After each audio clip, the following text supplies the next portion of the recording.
In Lalor. I just sat through the fourth State of the State address since I was elected, and a couple of things I'm happy the governor addressed. He talked about mandate relief. I can't recall in the past even addressing the problem of the unfunded mandates that the state puts on municipalities and local governments and school districts. So I'm glad that he identified it. He identified that property taxes are the big crusher. One of the big drivers of out-migration of good, hardworking New Yorkers to other states. So that was positive. He wants to help counties deal with the biggest unfunded mandate, which is Medicaid. So that's positive stuff. The governor had some good proposals for reform. The LLC loophole, which allows somebody to circumvent the maximum contribution limits by starting an LLC, or in most cases, a series of LLCs, limited liability companies, that don't conduct any business, that just exist to get around the campaign finance laws. So I thought that was a positive also.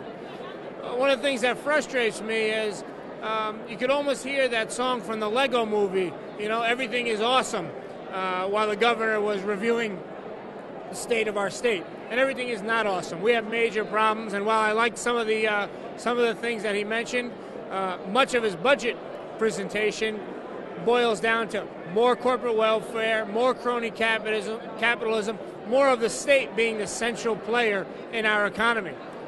What I believe, what we know has worked in this country and in other states, is get the government out of the way. All that money that you're going to hand back to local institutions, to corporations, shouldn't have been collected in the first place. Give a tax cut to all the New Yorkers or individuals and businesses that pay taxes. Don't collect it here in Albany and hoard it and give it out to your friends and call it economic development. And a lot of the speech boiled down to that today. But, you know, we have a lot of work ahead of us. I'm an optimist, but also a realist. So we have so much work to do in this state. Some bad ideas in there that we're going to have to fight off. You know, he talked about minority unemployment, young minorities who are unemployed. Obviously a problem, obviously something we should work to address. But the next paragraph was about increasing the minimum wage. And we know, because study after study tells us, that when you increase the minimum wage, it hurts the very people that the governor is trying to help.